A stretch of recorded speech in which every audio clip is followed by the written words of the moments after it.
રાજકોટ મનપામાં ગેરહાજરીના મુદ્દે ગરમાયું રાજકારણ। નેહલ શુકલની સદસ્યતા પર જોખમ કે ટેકનિકલ ગૂંચ। સતત 3 બોર્ડમાં ગેરહાજર રહેવા બદલ સેક્રેટરી શાખાએ બરતરફની દરખાસ્ત મૂકતા ખળભળાટ। સ્ટેન્ડિંગ ચેરમેન જયમીન ઠાકરે જણાવ્યું કે નેહલભાઈએ રજા રિપોર્ટ આપેલો છે। ભાજપના તમામ 65 કોર્પોરેટરો તેમની પડખે છે। ત્યારે નેહલભાઈ શુકલે આ મુદ્દે કહ્યું હતું કે હું કાયદાનો સ્નાતક છું, અન્ય સમિતિઓની બેઠકમાં હાજર રહ્યો હોવાથી ટેકનિકલી બરતરફ થઈ શકું નહીં।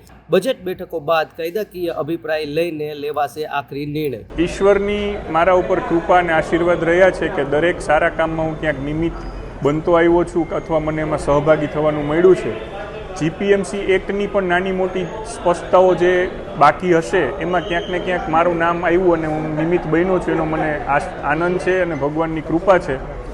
જીપીએમસી એક્ટની કલમ મુજબ એમાં બહુ સ્પષ્ટ લખ્યું છે કે કોઈ પણ કોર્પોરેટરે આરએમસીની મિટિંગ, કોર્પોરેશનની મિટિંગમાં 3 મહિનામાં ગેરહાજર રહેવાનું હોતું નથી। હું નિયમ અનુસાર સ્ટેન્ડિંગ કમિટીની મિટિંગમાં હાજર જ રહ્યો છું, મારી 3 મહિનાની ગેરહાજરી થતી જ નથી।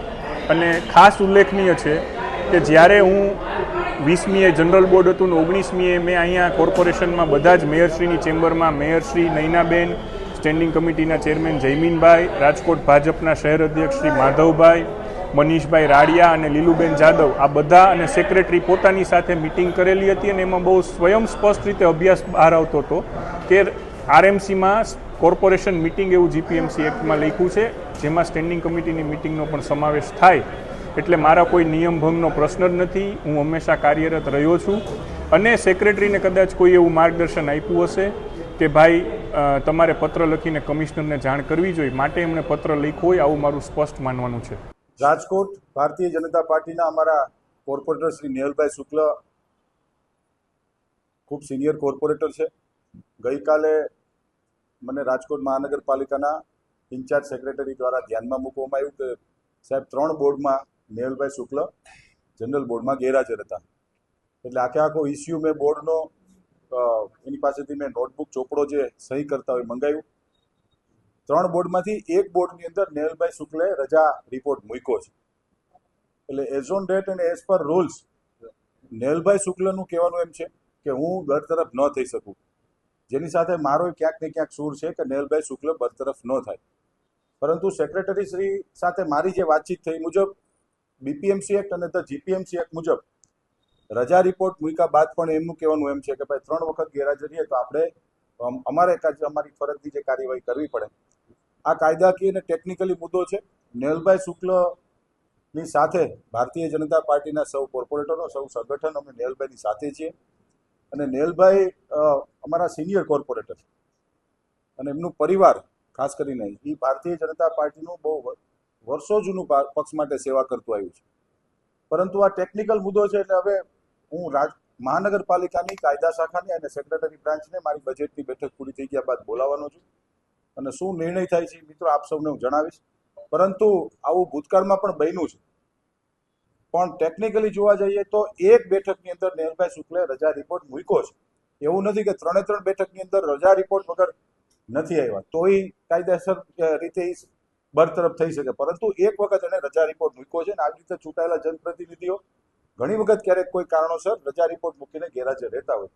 શું વિષય છે એ હવે કાયદાકીય વિષય છે, હું મારી કાયદા શાખાને માર્ગદર્શન લઈને જરૂરથી આપને જણાવીશ। ધર્મિષ્ઠા બાનો જ્યાં સુધી મને નોલેજ છે અને મને જ્યાં સુધી ખ્યાલ છે ત્યાં સુધી એને રજા રિપોર્ટ નહોતો મૂક્યો।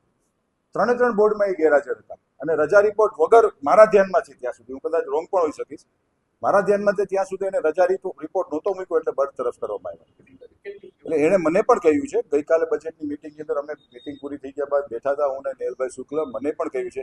એટલે મેં જેમ કીધું એમ અત્યારે રાજકોટ મહાનગરપાલિકાનું બજેટની સમીક્ષા બેઠક ચાલુ છે। એટલે સવારથી રાત સુધી કન્ટિન્યુ બેક ટુ બેક અધિકારીઓ અને વિભાગ વાઇઝ મારી મિટિંગો લઉં છું। એટલે બજેટ આજે અથવા આવતીકાલે સમીક્ષા બેઠક પૂરી થઈ ગયા બાદ લીગલ અભિપ્રાય અમે માગવાના છીએ। નેહલભાઈ ખૂબ અભ્યાસુ અને વિચક્ષણ કોર્પોરેટર છે, ખૂબ બુદ્ધિશાળી કોર્પોરેટર છે। એટલે એમને કીધું હશે તો કંઈક સમજી વિચારીને કીધું હશે, એટલે એમને પણ સાંભળવામાં આવશે અને અધિકારીઓ શું કહે છે એમને પણ સાંભળવામાં આવશે।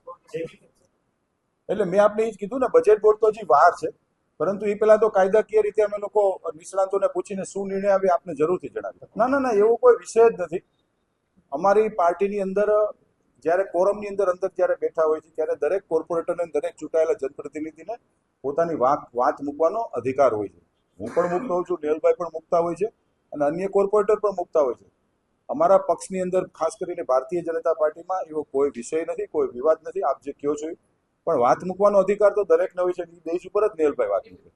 મારી સાથે કરી હતી ભૂતકાળમાં, મેયર સાથે કરી હતી, પરંતુ એમના કહેવા મુજબ સાહેબ અમારે કે as per rules and regulation મુજબ અમારે ગઈકાલે મેં જ્યારે બોલાવ્યા ત્યારે એમના કહેવા મુજબ સર અમારે રૂલ્સ એન્ડ રેગ્યુલેશન મુજબ આ કાર્યવાહી કરવાની થાય છે.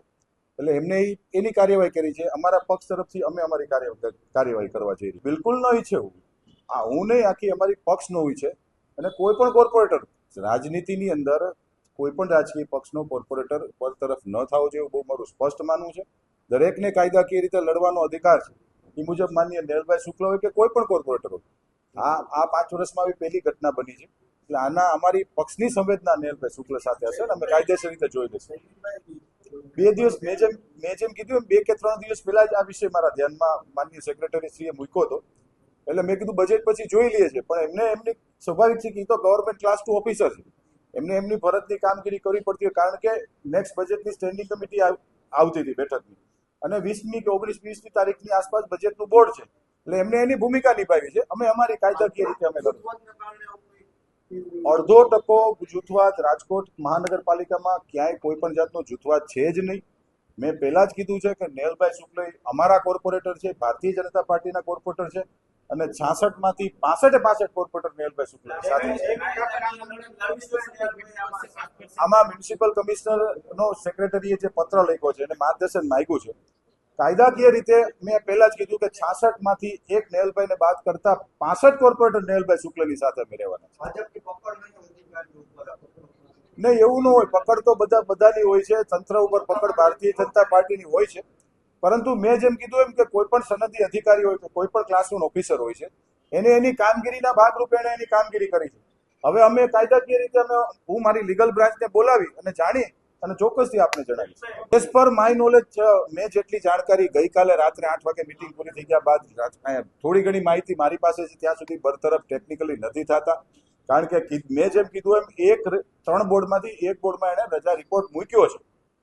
એટલે બીપીએમસી અને જીપીએમસી એક્ટના કાયદાઓ જોઈ અને જાણી અને જરૂરથી આપને કહીશ. બરતરફ મારા નોલેજ મુજબ નેહલભાઈ શુક્લ નથી થતા.